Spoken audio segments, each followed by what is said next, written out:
O pessoal está chegando aqui. Já estamos aqui em 19 participantes. Estou vendo aqui, todo mundo que está chegando. Tem aqui um bate-papo do lado, para quem não conhece a ferramenta, que é um balãozinho que chama ou bate-papo ou chat. E que você pode ir colocando, como a Eliane acabou de fazer, as tuas colocações. Boa noite, e assim por diante, né? O Luiz Fernando também já colocou a dele. Então, todo mundo que vai chegando... Ai, é muito bom, né? A dinâmica do nosso webinar, a gente vai deixar os microfones fechados para justamente a gente conseguir ter a discussão. E daí todas as perguntas a gente vai recebendo aqui pelo chat e a gente vai integrando aqui na conversa, tá? Então o pessoal está chegando ainda, agora já são 22, enfim. Acho que enquanto o pessoal vai chegando, acho que é legal a gente ver como que vocês chegam. Então, se vocês quiserem ir colocando e também colocar de que cidade que vocês estão aí no bate-papo, a gente já vai esquentando aqui e esperando um pouquinho o pessoal chegar, né? Cibele já chegou aqui. Tem alguém que é o 55119. Bem-vindo também. Espero que não seja um robô. Marileise da Cruz, veio de São Paulo. A Eliane também. Boa noite, boa noite. Muito bacana.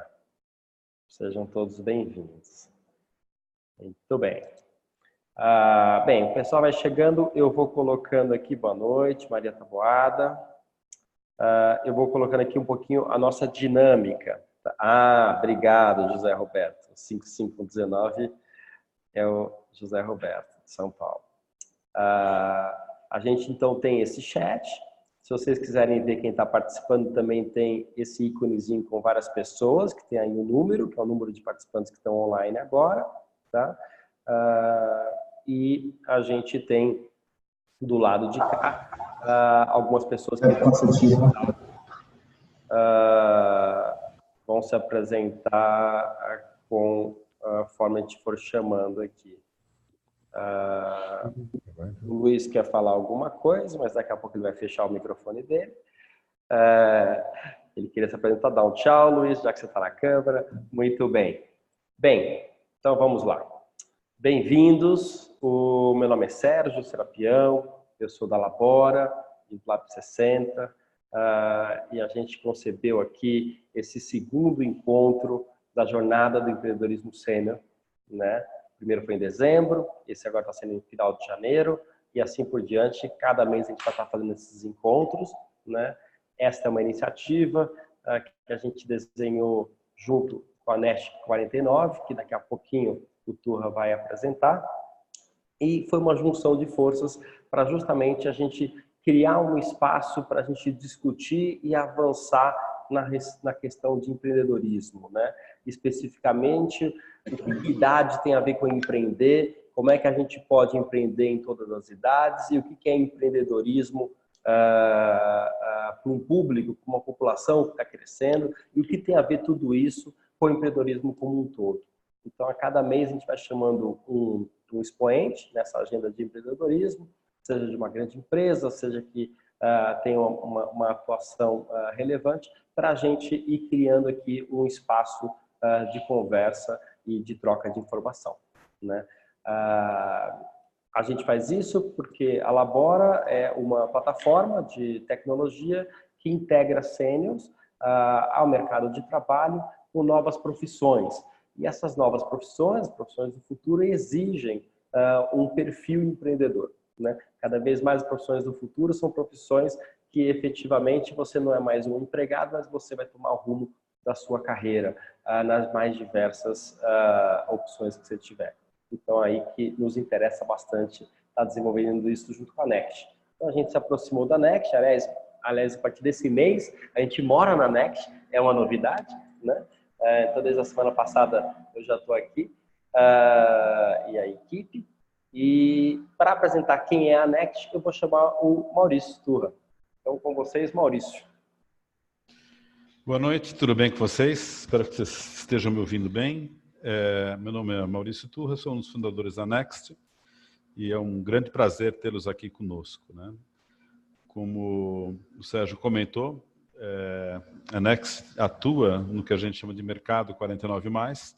Esse mercado 49+, a gente define como sendo os negócios que são desenvolvidos para o que a gente chama de longevidade, então produtos e serviços que vão ajudar as pessoas a viver melhor e mais.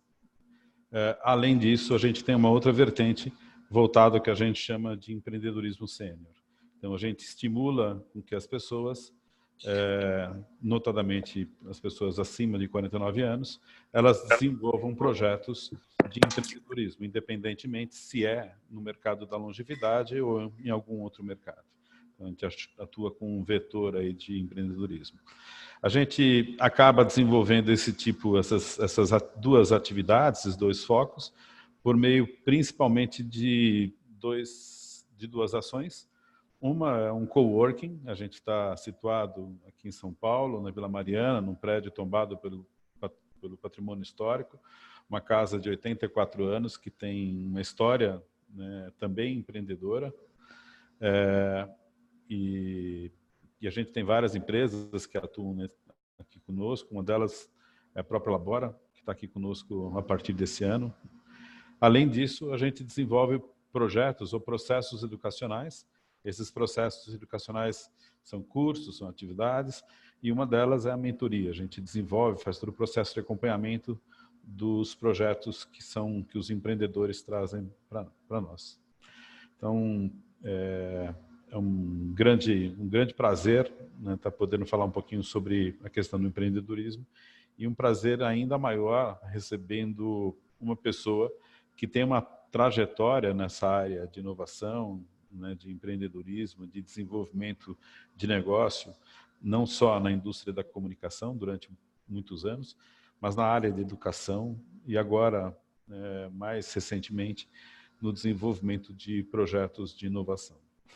Estou falando de um amigo, de um conselheiro, de um mentor, que é o Irã Castelo Branco, que a gente se conhece já faz alguns anos e tem algumas histórias, né, que a gente às vezes dá para contar junto, né, Irã?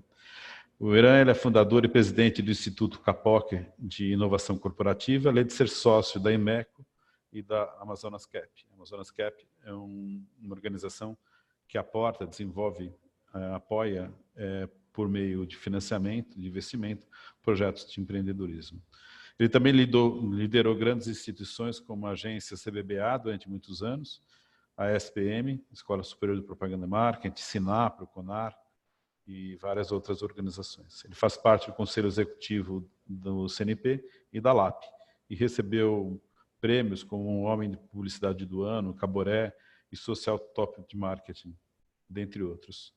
Pelo seu envolvimento em causas sociais e também comunitárias. Ele também foi condecorado com a Medalha de Paz das Forças da ONU. Então, é um grande prazer recebê-lo aqui. Eu vou iniciar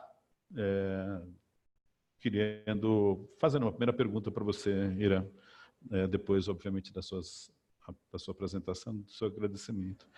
Mas durante essa trajetória, né, extensa, você acompanhou muitos processos de grandes empresas, de grandes negócios, ou mesmo de negócios que se iniciavam, que estavam sendo desenvolvidos, né? Eu queria entender, durante essa tua trajetória, qual o projeto de inovação que você viu que foi mais surpreendente, né? Conta um pouquinho o que te marcou de uma forma tão significativa e por quê. Antes disso, só retomando, Sérgio, como que as pessoas entram em contato conosco? Diretamente pelo chat, né? Na realidade, nunca com a voz de forma direta, sempre pelo chat. A gente acaba reproduzindo depois as perguntas por aqui. É isso, né? Legal. Tudo bem, Irã? Seja bem-vindo. Obrigado, Maurício. Muito bom estar aqui com você, com o Sérgio, na Next, né, que a gente chama de Castelinho, né, pela arquitetura desta casa. Está também aqui com o Luiz Garcia, queridos companheiros da ESPM, e com aqueles que nos acompanham aqui no chat. Maurício, você me fez uma pergunta sobre a inovação que me pareceu mais surpreendente, né? É claro que, para cada geração, essa resposta será uma, né? Essa pergunta feita para Dom Pedro II seria o telefone, para minha avó a televisão, né? Para mim, foi o fax, um aparelho que, para uma parte da geração que nos ouve, certamente é algo que você aí nunca viu.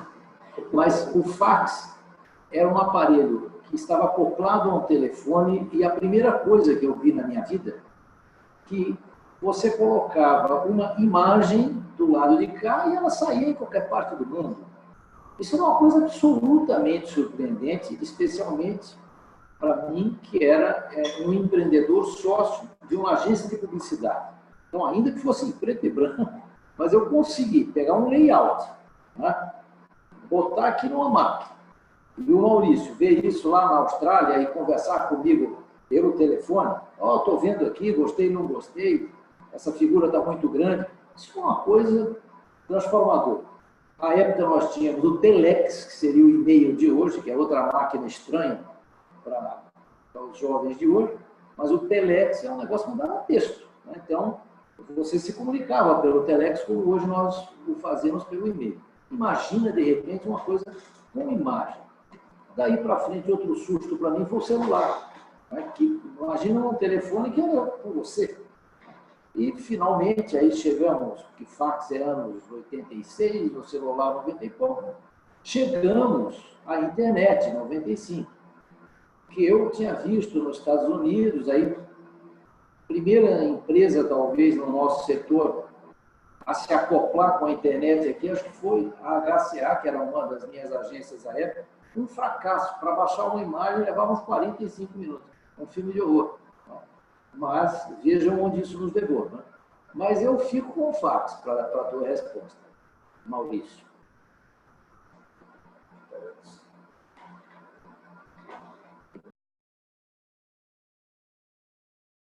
É surpreendente a gente se lembrar, né, dessas inovações que marcaram realmente uma época. Acho que, né, sem dúvida nenhuma, você começou a falar de fax.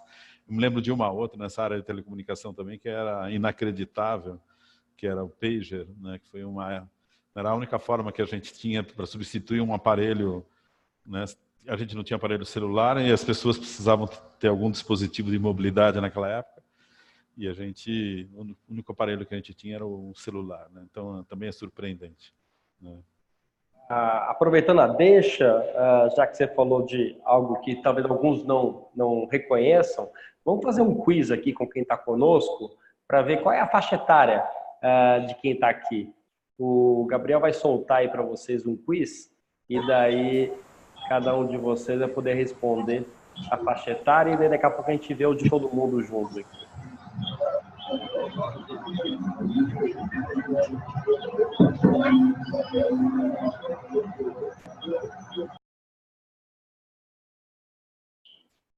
Gabriel, tá soltando? Estou selecionando aqui, probleminhas técnicos, só um minutinho aqui. Ok. Agora...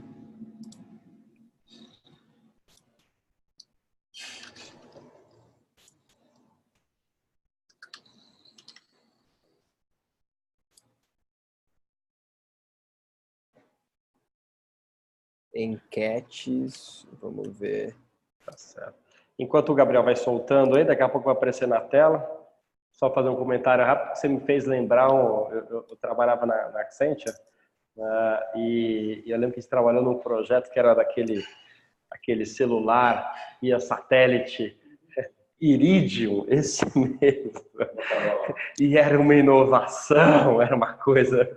E foi um fiasco, foi um maior fiasco, uma perda de dinheiro absurda. Quer comentar? Veja, Sérgio, como a inovação é algo, por natureza, arriscado. Né? O Iridium foram lançados satélites, né? Para que você, de qualquer ponto do globo, pudesse ter cobertura. Se não me engano, foi a Motorola que investiu nisso, mas muito dinheiro. Estamos falando de bilhões em dólar. Né?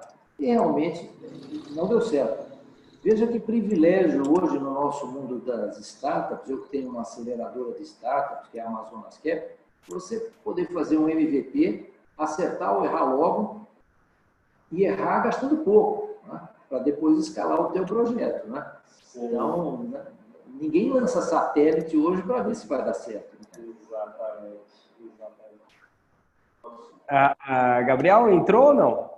Não entrou, nós tivemos um problema aqui, não vamos conseguir fazer a enquete. Não vai então, vou fazer o conseguir. seguinte, vocês podem, enquanto a gente vai discutindo, colocar aqui a idade de vocês, ou a faixa etária, de 30 a 40, 40 a 50, o que preferirem, só para a gente ir entendendo, só que estamos falando de Iridium, de repente o pessoal não vai acompanhar esse tempo, né? Mas não, aqui tem um pessoal, aqui está todo mundo acompanhando, maravilha. 51, 54, 49, 61, 53, 62, 54, 61, 64, 53, 51, super legal, 50, bacana. E tem alguém aqui, a Amanda tá entre 24 e 28, tá certo. Isso aí, Amanda. 55, 64, 61, legal, bacana.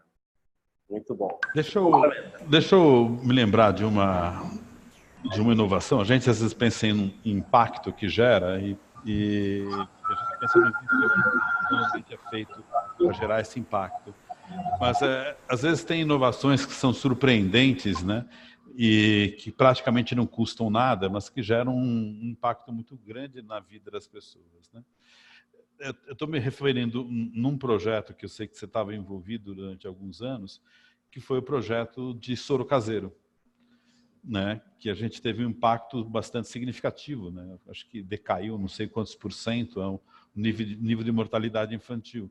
Então, embora às vezes a gente acredite que a inovação ela se dá por meio de tecnologia, às vezes é por processo social, às vezes é por melhoria de condição, de impacto direto na vida das pessoas. Essa história é uma história interessante, né, Irã? Porque interessante, na realidade, a história da inovação é interessante, mas o impacto foi bastante significativo. E talvez o grande desafio que se tinha era organizar isso e comunicar de forma eficiente para as famílias, né? Que lembrança que você tem desse episódio? Esse episódio, Maurício, eu confesso que tenho um grande orgulho de ter podido, em nome do Conselho Nacional de Propaganda, coordenar as campanhas voluntárias, né, que toda a indústria da comunicação colaborou, para que a receita do soro caseiro fosse conhecida de todos os brasileiros e brasileiras. Né?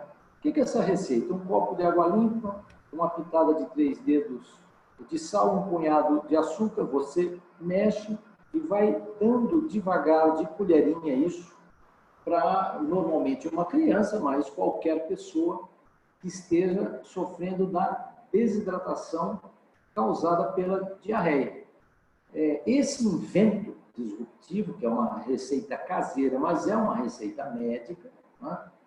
Surgiu sob a aura do Unicef, mais desenvolvido por um médico, e primeiro lá em Bacabal, no Maranhão, isso foi experimentado em pequenas comunidades, com o apoio da Pastoral da Criança, né, da saudosa doutora Zilda Arnes.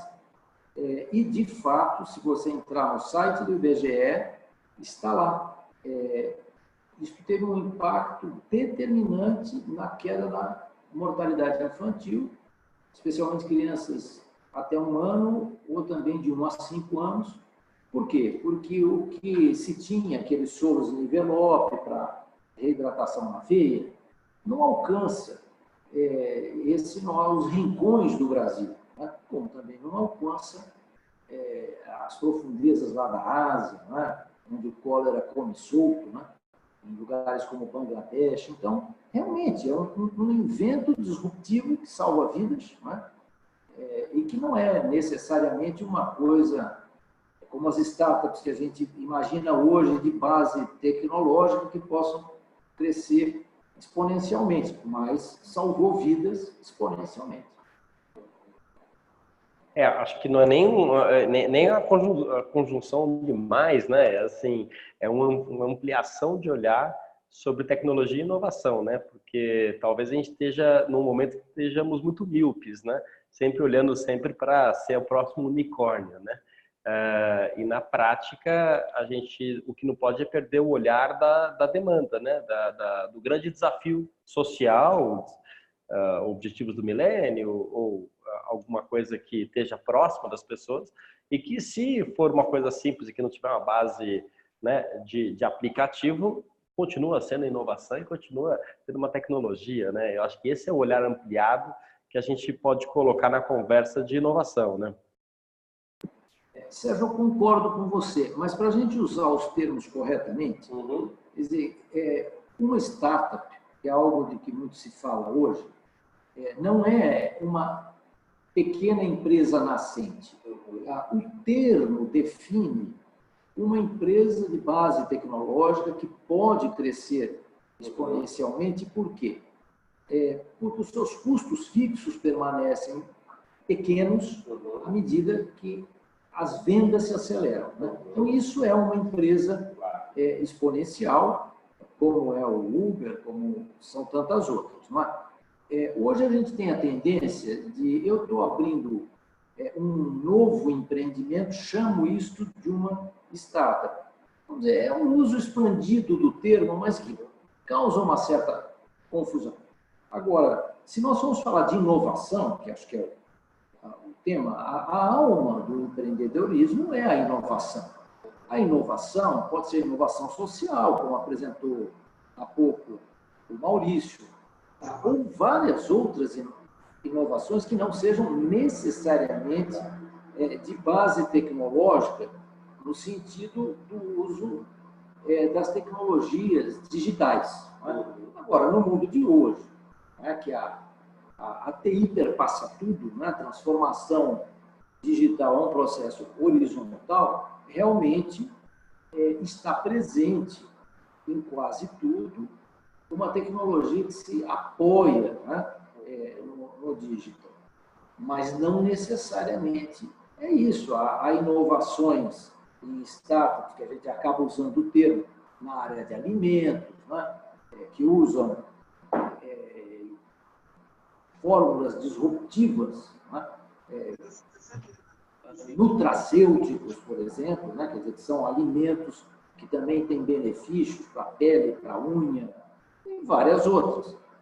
Outras formas de tecnologia. Você tem toda a razão. Não pode se ter essa miopia, né, com a questão da inovação tecnológica.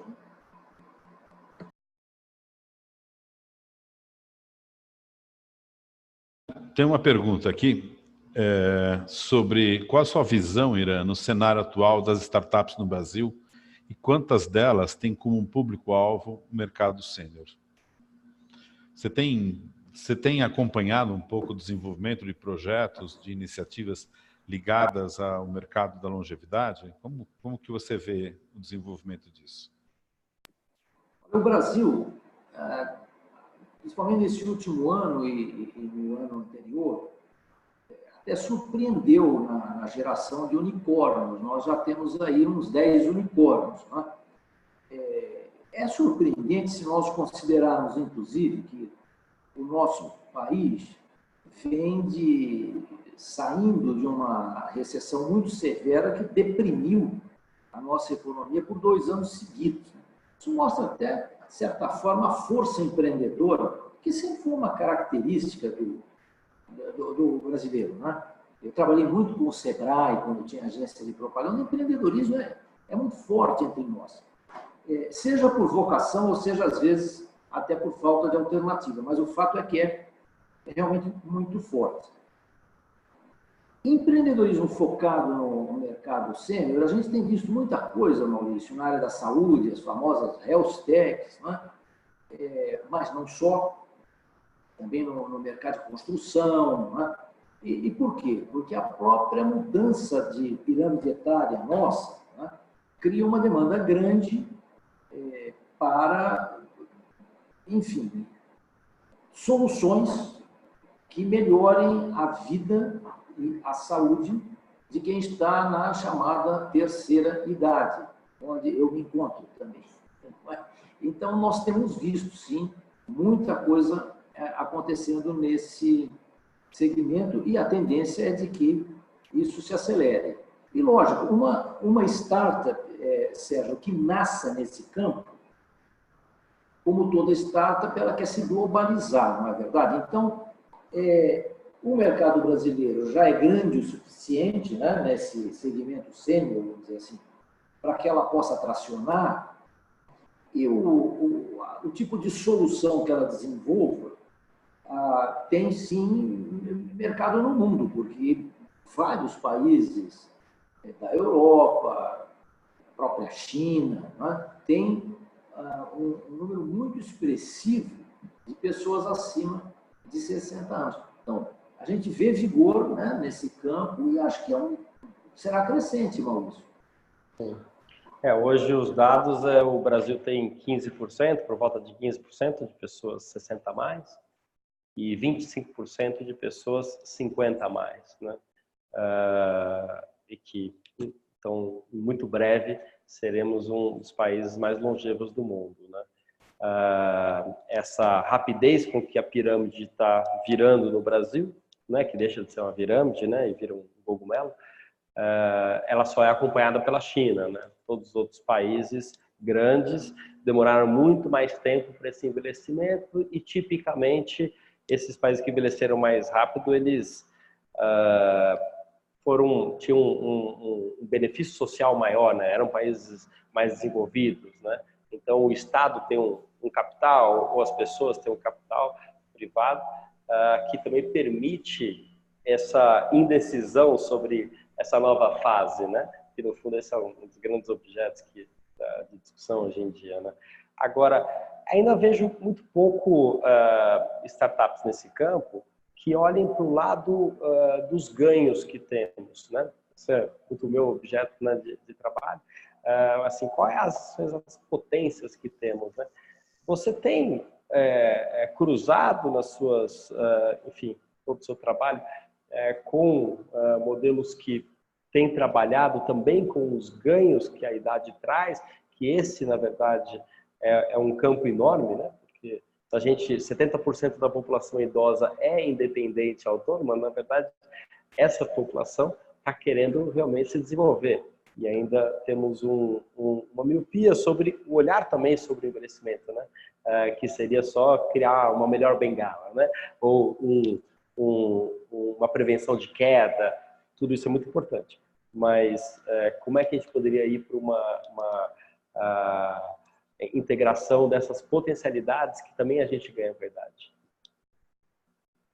Sérgio, embora, vamos dizer, do ponto de vista de definições, pessoas com mais de 60 anos estejam na terceira idade, o fato é que uma pessoa com 60 anos, ou 65, ou até 68, como tenho eu, 70 e tantos, como vários amigos meus, vivendo no mundo de hoje,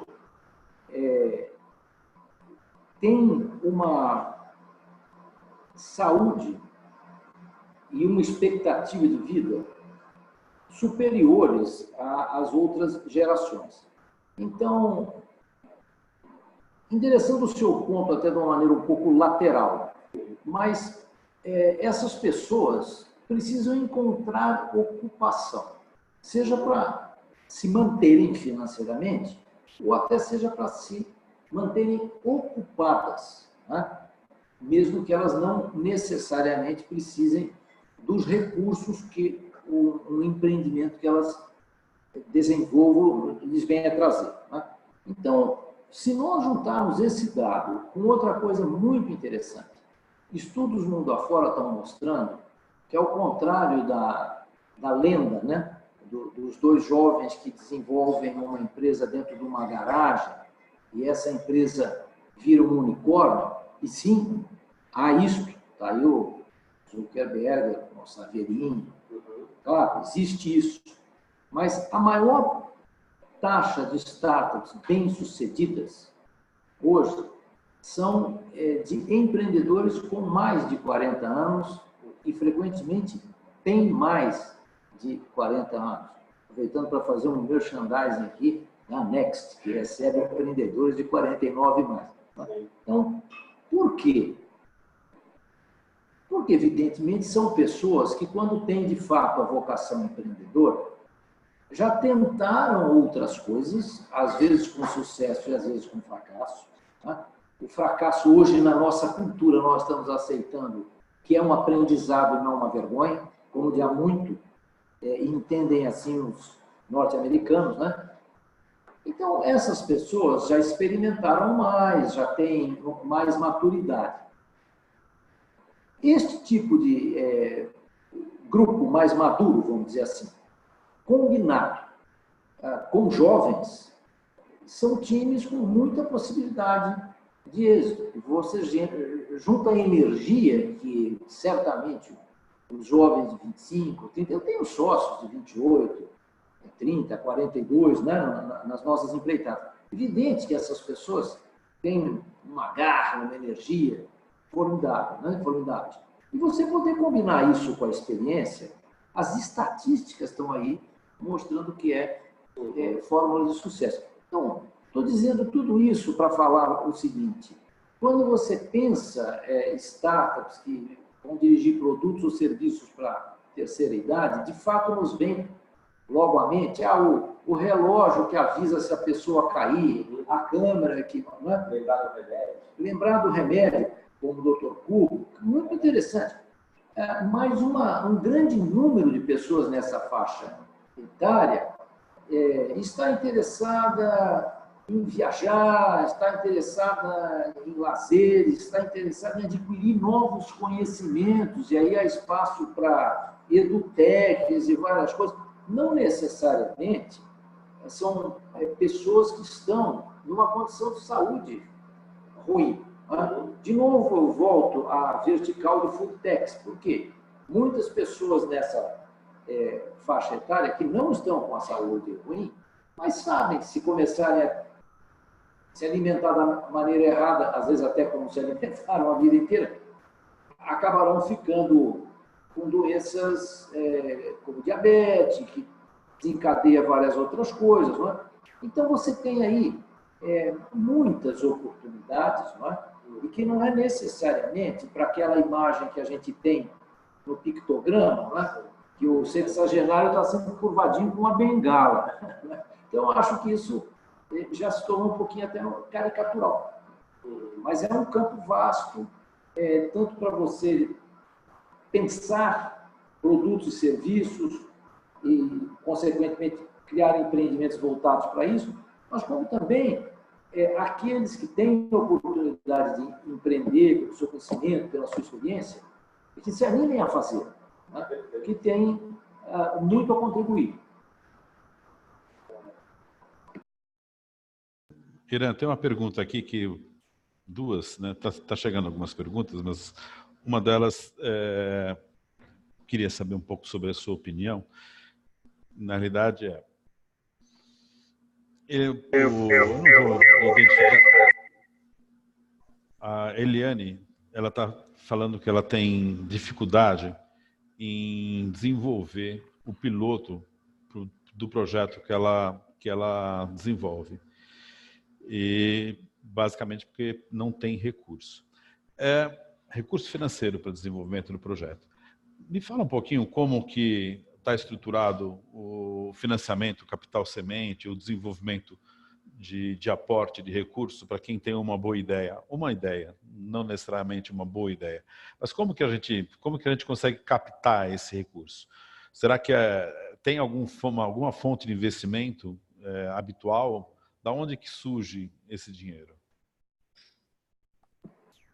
Bom, Eliane, respondendo a sua pergunta, naturalmente eu não conheço o seu projeto, mas muitos projetos no estágio inicial têm, de fato, essa demanda de capital e não encontram o capital. Tanto que é usual o termo, que o primeiro capital que você recebe é o chamado family and friends, né? Quer dizer, que são os seus familiares e os seus amigos, né? Porque são as pessoas que estão dispostas a confiar em você, ou às vezes até que gostam de você, dispostas a apostar um pequeno capital que possam até perder. O estágio seguinte já é o que a gente chama do seed, né? Do capital semente. Esse capital semente, hoje, ele pode ser obtido e muitos casos de sucesso existem através de crowdfunding. Então, você tem o Catarse, que é muito conhecido, mais voltado para projetos artísticos, você tem o Brota, você tem vários outros, né? Dependendo da natureza do seu projeto, você consegue sucesso para levantar um pequeno capital através de crowdfunding. Pode ser concedendo uma participação no seu empreendimento, que a gente chama de equity, né? Que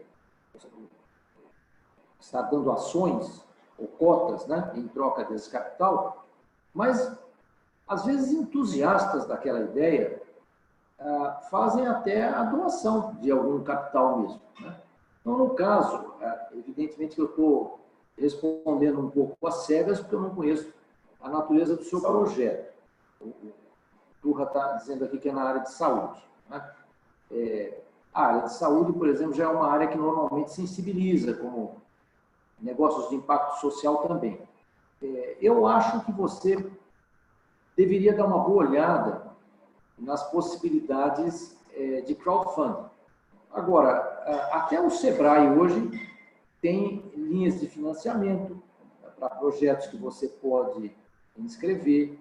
E, dependendo da sua convicção e das possibilidades que você tenha, o cenário de hoje já aceita até que você possa tomar empréstimo, não empréstimo bancário com juro do cheque especial, não é disso que eu estou falando, mas há linhas de financiamento para diferentes estágios de empresa.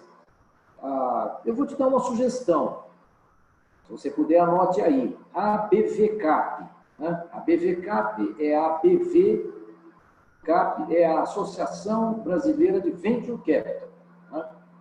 No site da ABVCAP, todas as possibilidades de financiamento para cada estágio de um empreendimento estão explicadas. Né? Então, acredito que possa valer uma visita, você que é empreendedora, né?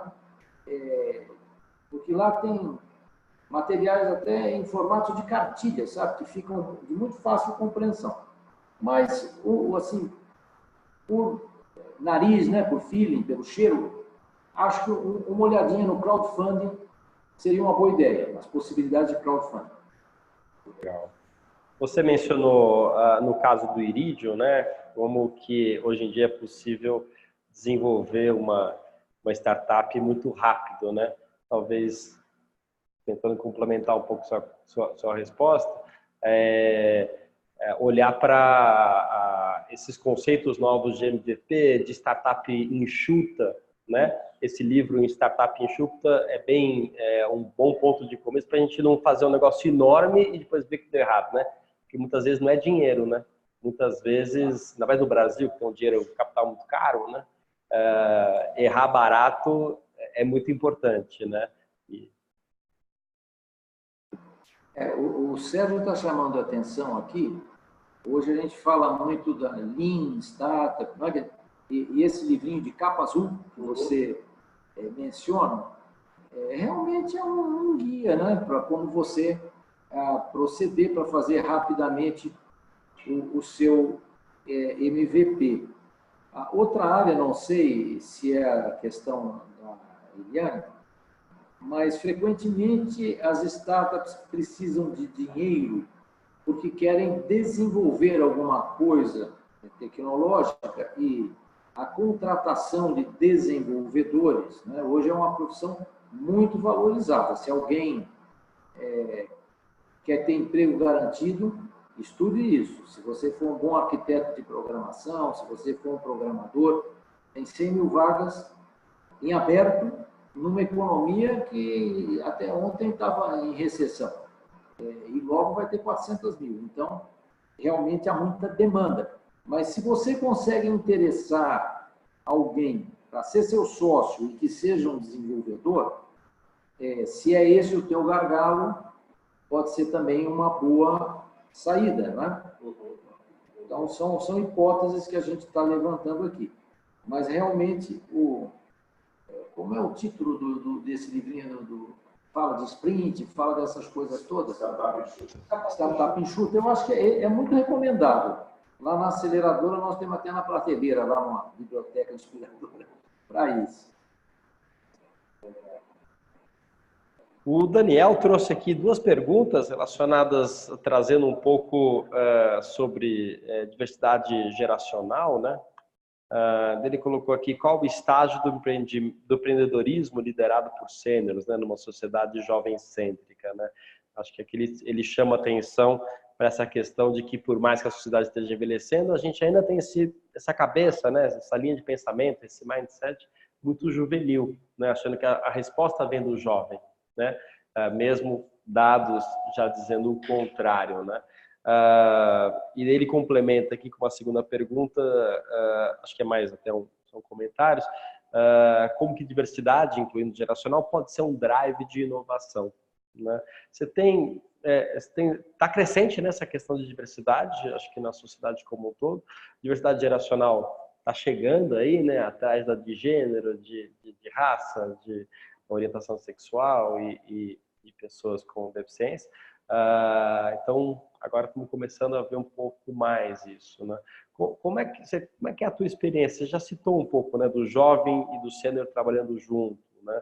Mas quer trabalhar um pouco mais sobre que tipo de gargalo que tem nessa, visto que estamos numa cultura jovem-cêntrica, né? Justo que estamos aí em preconceitos de idade, né? Como é que pessoas de 50, 60 anos, que tipo de desafio que pode ter, ou que tipo de dica que você daria para elas? Olha, eu vou... Pergunta de $1 milhão. Eu vou falar um pouco assim da minha experiência pessoal, né? Como bem sabe o Maurício, eu sou um administrador de empresas que me tornei muito jovem em publicitário, né? E fui sócio de 3 agências de publicidade. Naquela época, as agências de publicidade eram um pouco do que eu encontro hoje no mundo das aceleradoras de startups onde eu estou, porque elas eram realmente empresas muito inovadoras, e eram inovadoras porque as suas equipes, mundo afora, estavam pautadas na diversidade. Eu brincava com os clientes, à época eu era um jovem executivo de 30 e poucos anos, né? E que me tornei presidente de uma empresa que nós vendemos para um grupo estrangeiro. Então eu tinha 36 anos e presidia uma multinacional e fazia parte do comitê de gerência do grupo da Thomson, né? E lógico, a maior parte das pessoas que estava nesse nível de direção eram muito mais velhas do que eu. Tinha a idade que eu tenho hoje, ou um pouco menos, né? E o nosso convívio era muito bom. Por quê? Porque dentro das agências de propaganda, eu sempre disse o seguinte: a agência de propaganda é um zoológico. Por quê? Porque um zoológico tem um bicho de cada tipo. Um banco, que era cliente nosso, por exemplo, ou uma indústria farmacêutica, não era um zoológico, porque tinha uma porção de bichos do mesmo tipo. Não é? Agora, nesta época, que o fax veio a me surpreender, não é? Você ia numa reunião, numa agência de propaganda, começa que tinha mais ou menos metade das pessoas mulheres, metade homens. Algumas empresas, inclusive a empresa de que eu fui sócio, veio até a primeira presidente de uma agência de propaganda mulher, que foi a Hilda Schultz. Trabalhava conosco a Cristina Cavallo Pinto, que veio a fazer a agência dela. Já tínhamos a Magui Mobendorf, que fez também a agência dela. Então, nos Estados Unidos, você tinha a Mary Wells, que era um ícone da publicidade. Então, a mulher já estava ocupando muitos espaços ali, inclusive caminhando para cargos de alta gestão. Você tinha jovens, desde aqueles punks, né, que estavam na época de bermuda, todo tatuado, como hoje é muito comum, e até 2, 3 pessoas de gravata dentro da mesma reunião, se fosse uma reunião de produção de um comercial para televisão, por exemplo. Essas pessoas conviviam muito bem. Não é? Essa questão de gênero, que não era abordada nesses termos, né? Mas inúmeras pessoas que eram nossos amigos e colaboradores, né, eram homossexuais.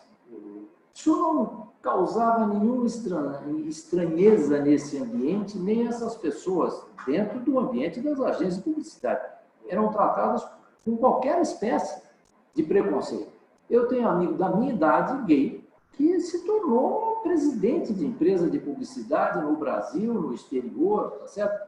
Quer dizer, então, a diversidade foi uma coisa com a qual eu convivi desde jovem, e a gente via, essas organizações eram criativas pela diversidade de gênero, pela diversidade de etnias, pela diversidade de formações. Você tinha antropólogo, sociólogo, você que estudou administração, como era o meu caso, engenheiros que resolviam trabalhar com criação, pessoas com formação de estatística nas áreas de pesquisa, não é? E isso não era só na empresa que eu trabalhava, você ia na OGG, estava lá Clarice Herzog, trabalhando como engenheiro, você entende? E este mundo era assim. Você percebe que isso se assemelha muito ao que a gente hoje vê nos ambientes que nós dizemos que fomentam a inovação. Não é? E também a questão geracional, não é? Porque era muito comum o presidente do conselho, ou mesmo o presidente dessas companhias, eram pessoas mais velhas, habituadas a receber os jovens nas suas salas e ouvir a opinião até do office boy. E eu não estou caricaturando, não. Era uma coisa que você perguntava a opinião. Lembro até hoje a dona Celeste, que era a faxineira que cuidava. E, frequentemente se queria falar com aquele dono, dona Celeste, me ajuda aqui, isso aqui está fazendo sentido para a senhora? Não, meu filho, eu não estou nem entendendo. Então, não precisava nem você fazer uma pesquisa muito mais vasta. Se 4 faxineiras que estavam ali já não entenderam, você já começou mal, você não estava falando a língua deles. Então, isso era muito comum. Né? E eu vejo que hoje, quando você leva para dentro de grandes empresas, que até põem como política, que assim seja, que nas agências eu confesso que isso aconteceu mundo afora de maneira mais espontânea. Não é porque tinha um policy, tem que ter tantas mulheres, tantas vagas para o que não enxerga direito. Não era assim. Né? Agora, eu tive um diretor de criação, posso citar o nome, o Geraldo Rodrigues. Geraldo enxergava muito mal e era um criativo muito premiado. Né? Eu o chamei, disse que queria contratá-lo para ser diretor de criação, e ele me disse, você sabe que eu tenho uma forte deficiência visual? Eu brinquei com ele, eu digo, Geraldo, você enxergando pouco, com um olho só, eu acho que enxerga mais longe que muita gente. Eu estou interessado no seu cérebro. Né? Agora, se você quiser vir trabalhar conosco, eu tenho clara compreensão que você precisa até da ajuda de um diretor de arte, porque ele olhava, hoje nós fazemos tudo online, naquele tempo existia uma máquina esdrúxula também, vocês vão ver no cinema antigo, que era a moviola, né? Porque os filmes eram editados nessa máquina. Geraldo tinha que aparentar um palmo daquela telinha para enxergar alguma coisa. E ganhava prêmios em Cannes. Né? E superava as suas limitações. Nunca vi uma memória como a dele. Ele escrevia um texto e pegava o papel depois para ler, sem ler nada, fingindo que estava lendo, estava tudo na cabeça dele. Né? Então, isto não era uma coisa doida você dizer, você vai contratar um deficiente visual que vai ser o diretor de criação, vai representar a sua empresa nas reuniões. Aliás, Geraldo trabalhava com o nosso querido e saudoso Pira na Haddad. Né? E eu até pedi licença ao Pira para contratar o Geraldo. Né? Respeitava tanto o Pira que não ia pegar um funcionário dele. Né? Assim. Então, eu estou contando essas histórias, porque, vamos dizer, é um pouco a minha história de vida. Eu cresci nesse ambiente e hoje eu vou aos eventos onde o dinossauro sou eu. Né? E sou muito bem recebido na AB-Star, em todo lado. As pessoas trocam ideias com você. Pô, que legal que você está interessado nisso, quer aprender com a gente. Eu quero aprender com eles e pergunto. Né? Então, eu vejo que eu me beneficio de estar ali e também contribuo. Né? De maneira que acho que nós precisamos jogar fora esses rótulos. Né? Quer dizer, a idade está um pouco dentro da cabeça de cada um. Irã, a inovação, então, não está ligada à idade. Quer dizer, pessoas mais novas ou pessoas mais velhas inovam da mesma forma. Quando você olha um projeto, quando você vai avaliar um projeto, eventualmente para investir, para acelerar, o que você considera? A idade é relevante? Eu vou responder a sua pergunta, mas antes vou fazer uma consideração. O jovem é sim mais capaz de inovar, exatamente por ele ter menos repertório. A pessoa mais velha, como é o meu caso, e como qualquer ser humano mais velho, você tem muito repertório. A sua tendência é buscar uma solução, primeiro no repertório que você tem. O jovem tem uma coisa que eu já tive muito, que é a coragem da ignorância. Né? Eu fiz muitas coisas surpreendentes por ser ignorante. Né? E não sabendo que era impossível, fui lá e fiz, né? Como diz o ditado. Então, a coragem da ignorância é muito importante. Né? Onde eu vejo uma combinação muito legal aí, gente, é o seguinte. Um jovem tem direito a falar quantas maluquices quiser, sem nenhum tipo de crítica. E uma pessoa mais experiente pode ajudar a fazer, porque tem um discernimento mais educado, né? Não uma censura daquilo, mas funcionar como um ping-pong, né? Para dizer, olha, essa ideia é muito legal, algo parecido feito, tá? Resultou nisso. E então você vai lapidando aquela ideia junto. Tá? Então, eu entendo que o jovem tem mesmo mais propensão para ser inovador, exatamente por ter menos repertório e não buscar a solução no conhecido. Daí a beleza da combinação. Né? Agora, como é que a gente olha projeto? Projeto, você olha, aí é o olhar do qualquer investidor, sempre vai olhar assim. Vai olhar a ideia, mas não a ideia assim... A ideia não pode ter começado da ideia. A ideia tem que ter começado de um problema que você quer resolver, que hoje a gente chama muito de dor. Né? Qual é a dor que o Sérgio quer resolver? Qual é a dor que o Maurício quer resolver? Né? Qual é a dor que uma dada empresa tem? Qual é a dor que um dado segmento etário tem? Então, eu vou tentar encontrar uma solução para aquela dor. Essa é que é a ideia. Não é eu tive uma boa ideia e agora eu vou procurar um problema para a ideia. Não. Não existe boa ideia. Boa ideia é 51, né? Era aquela cachaça lá. Então, você tem que ter uma dor. A ideia é uma resposta para essa dor. Agora, quem estiver te ouvindo para investir no seu projeto, com certeza vai dizer, bom, esse cara tem uma ideia que responde a um problema. O mercado é grande, porque para um negócio escalar, precisa ter um mercado grande. O mercado é grande. Bom, quem já está fazendo isso mundo afora? Hoje basta dar um Google e você vai ver. Né? Então também tem zilhões de... Sempre tem alguém fazendo que não é necessariamente novo. Você pode pedalar em cima daquilo. Mas uma boa olhada em quem está fazendo aquilo. E aí, o mais importante, o time. Por quê? O empreendedor sabe, e o investidor também, que você vai fazer um MVP, não vai dar 100% certo. Você vai fazer os ajustes que hoje a gente chama de pivotar. Um bom time uma ideia mais ou menos, pode até pivotar até chegar na excelência com a ideia. Uma ótima ideia com um mau time não vai para frente. Então, você vai olhar a qualidade do time e até a coesão do time, né? Complementariedade do time. Então, seria isso. A ideia, o tamanho do mercado, o time, né? Isso, dito das mais diferentes formas, nós temos certeza, é isso que o investidor vai olhar. Respondi sua pergunta, Márcio? Totalmente. A gente normalmente pensa sobre a questão da ideia, da originalidade da ideia, né? O quanto essa ideia é original. Mas a identificação de uma necessidade clara, né?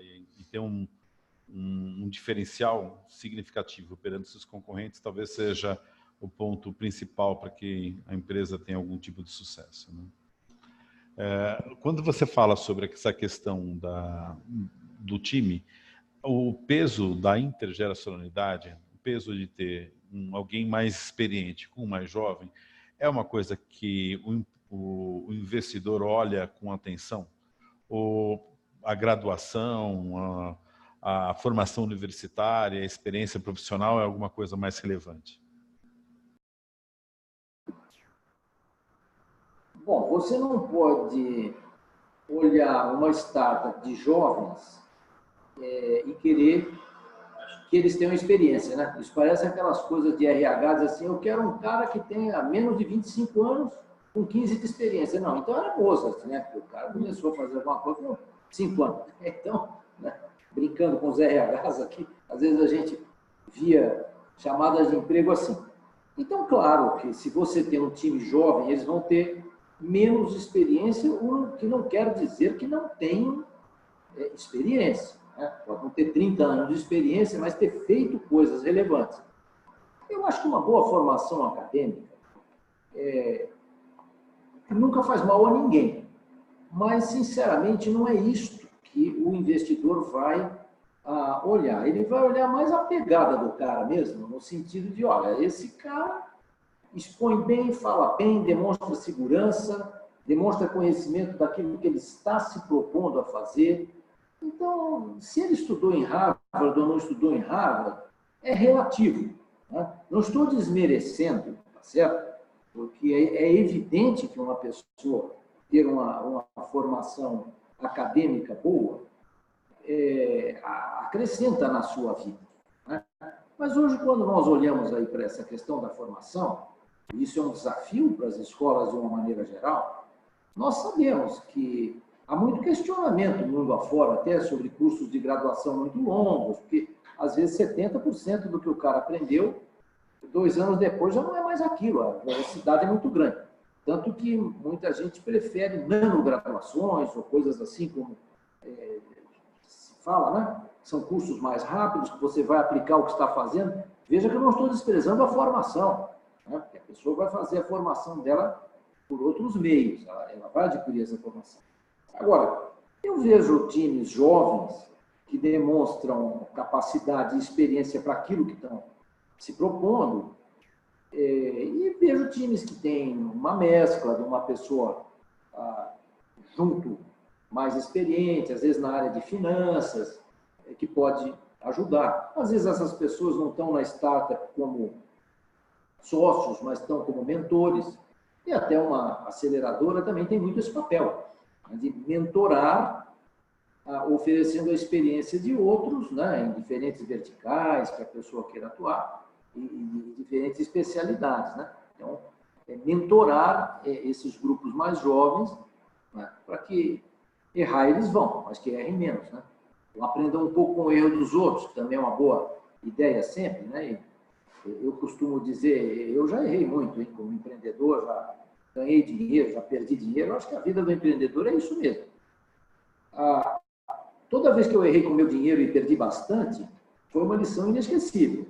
Agora, quando eu consegui aprender com os erros dos outros, foi melhor, né? Porque, pelo menos cometo erros novos, né? Então, é preciso ter isso em mente. Seja você um jovem empreendedor ou um empreendedor mais experiente. Errar você vai, né?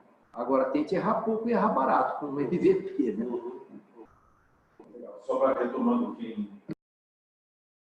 Só para retomar para quem está aqui conosco, caso você queira endereçar alguma questão específica para o Irã, manda para a gente pelo chat, daí a gente acaba colocando essa questão na discussão.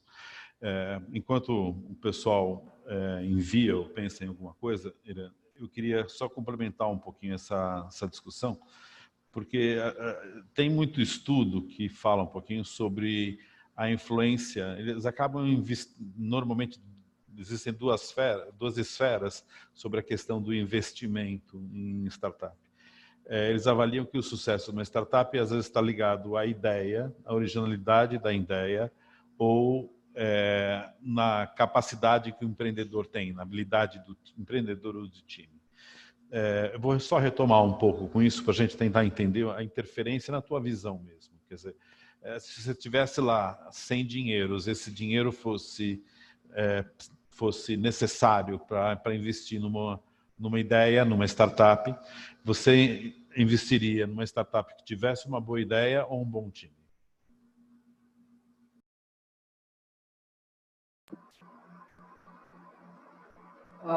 Claro que o mundo ideal é o bom time com uma boa ideia. Mas um bom time te estimula, às vezes, a cutucá-los para repensar a ideia. Então, eu acho que o time, ele realmente seria o fator número 1. Né? Até porque o mesmo time bom, você pode rejeitar uma ideia, mas você vai deixar uma porta aberta para eles aparecerem com outra.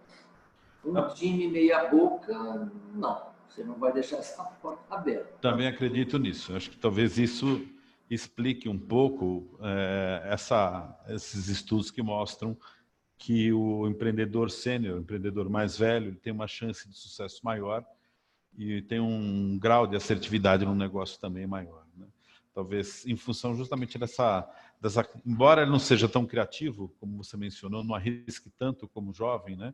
Mas talvez a experiência e o conhecimento que ele tem acumulado, o capital social, o relacionamento todo, permita com que o negócio se torne mais lucrativo, talvez mais rapidamente, ou mesmo tenha uma maturidade mais rápida, né? Maurício, é preciso até relativizar essa afirmação que eu fiz, de caráter genérico, né, sobre a questão da criatividade. Porque você tem verdadeiros gênios que tiveram uma produção altamente criativa até o último dos seus dias, do Bertrand Russell ao Niemeyer, passando por grandes filósofos, né? Então, sempre que nós fazemos uma generalização, incorremos em erro, né? Porque há farto repertório de exceções em cima daquela regra, né? Então, não estou sendo taxativo em dizer que a pessoa mais sênior não tem boas ideias, até porque eu tenho a pretensão de ter boas ideias. E às vezes até tem uma ou outra, né? Tem. Aí eu vou contar uma historinha aqui. Eu fui companheiro de ESPM do Luiz Garcia e do Turra, e a minha área era a vice-presidência. Vamos dizer, a mim cabia que o palco fosse o melhor possível para os nossos professores brilharem servindo os alunos. E eu tinha um pacto com eles que generosamente me autorizavam a dar palpite no acadêmico, não sendo eu um empresário a serviço da escola. Me chamavam de professor por generosidade, porque eu não sou. Mas nós tínhamos um trato que era o seguinte, até o Luiz Garcia brincava comigo, dizia, Irã, dê sempre pitaco. Se for pitaco bom, a gente aproveita. Pitaco ruim, a gente dá um negativo assim, e você não insiste, está combinado? Eu digo, perfeito. Então, eu vivia mandando uns e-mails com os pitacos, e às vezes ele só via lá, um positivo ou um negativo, né? Então, a gente sempre acha que pode ter boas ideias, mas deve se submeter à banca, né? No caso, a banca era eles, a ideia era ruim, pitaco ruim, tchau. Eu acho que é bem colocado isso. E essa questão da criatividade, a gente tem trabalhado muito com sêniores, né? resolvendo problemas de empresas, e o que a gente vem constatado é que realmente tem uma criatividade que é diferente, né? Muito empiricamente temos percebido isso, que é muito diferente daquela criatividade juvenil, que é mais bombástica, é mais, né, brainstorm, é mais explosiva, né? Mas vem justamente uma pessoa que tem muito repertório, faz conexões diferentes, né?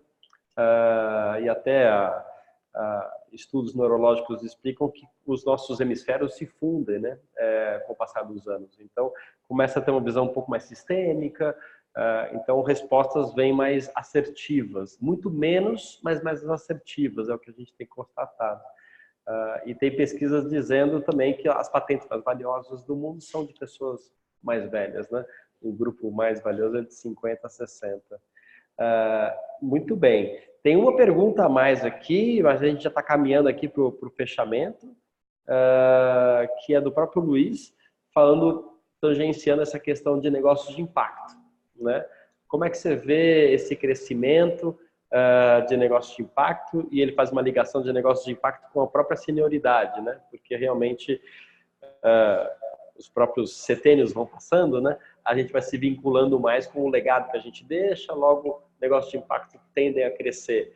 Você tem percebido isso? Como é que você tem visto essa relação de negócio de impacto? Olha, se vocês entrarem no site da Amazonas Cap, que é a aceleradora da qual eu sou sócio, vocês vão ver ali, quase que na nossa carta de princípios, vamos dizer assim, que nós estamos falando de que procuramos olhar projetos aderentes aos conceitos do capitalismo consciente. Nós acreditamos na livre iniciativa como um instrumento de transformação, de produção de riqueza para todos, não de riqueza para deixar os sócios da companhia milionários, né? Até porque nós sabemos que é um grave problema hoje, quando a gente fala de divórcio e de tudo mais, que está havendo, de muita forma, a concentração de renda, que é nefasta em todos os sentidos. Então, é preciso que se pense em modelos de negócio que sejam mais distributivos, né? E negócios de impacto, quando a gente fala até no conceito do BID, mas são negócios de impacto social, ou que geram emprego, que transformam situações de pobreza e por aí afora, né? Sempre olhamos isso com simpatia. Volto a lembrar até do meu tempo de SPM, onde, junto com o Maurício, que está aqui, nós criamos o Yunus SPM Social Business Center. Né? E falar de negócio de impacto na presença do Maurício Curra, para mim, até é constrangedor, porque ele é um mestre nesse campo e sempre foi uma pessoa que trouxe até luzes, né, para o meu aprimoramento de conhecimentos nesse campo, né? Acho extremamente importante se olhar para isso com o olhar do cidadão e entender que tudo que nós estamos falando nesse ambiente de criatividade, de inovação, pode trazer imensas oportunidades nesse campo com ganhos para todos. Então, acho que é uma área para ser olhada com muito, muito carinho. E vejo muito empreendedor sênior com desejo de atuar aí e até pessoas já muito bem-sucedidas desenvolverem empreendimentos onde eles possam ter uma contribuição com a sociedade de forma mais ampla, né? Muito bem, vamos caminhando para o nosso encerramento. A gente tinha combinado 1 hora, já estouramos aqui um pouco o nosso prazo, em 12 minutos. Eu queria primeiramente agradecer a sua presença, sempre um prazer. Agradecer a cada um que esteve conosco. Agora estamos com 27 pessoas, passaram por aqui um pouco mais, que alguns já se despediram. O mês que vem, sempre na última semana do mês, né? Estaremos fazendo um encontro como esse. Se você gostou, já divulga. Se você não gostou, nos diz o que você não gostou, porque a gente precisa melhorar, errar rápido, né? Corrigir rápido os erros e barato, né? É um prazer para mim estar participando e para a Labora estar realizando isso aqui. e abrir esse campo, construir esse campo de empreendedorismo sênior no país. Turra. Bom, Ira, queria agradecer primeiro a tua disponibilidade, né, em poder estar aqui conosco, conversando um pouquinho, né, contando um pouquinho da tua experiência, dos teus casos, né, que são muito ilustrativos, que a gente aprende sempre muito quando ouve, e renovar convites para que você possa estar conosco mais algumas vezes e deixar um tempinho para que você consiga se despedir.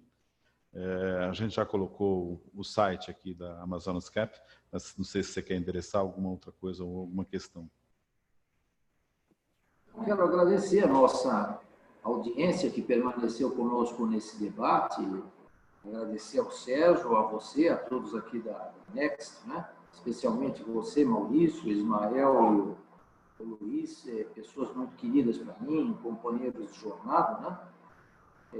E realmente foi uma oportunidade muito agradável de refletir sobre esses temas. E uma pequena mensagem que eu deixaria: eu sou uma pessoa que já trabalhei muito com estratégia, tive até alguns reconhecimentos nesse campo, nas premiações sobre esse assunto, mas entendo que o caminho se faz caminhando, né? Então, é preciso ter um norte, é preciso querer saber onde a gente quer chegar, mas ao pôr o pé na estrada, a gente vai se reinventando, vai fazendo as coisas.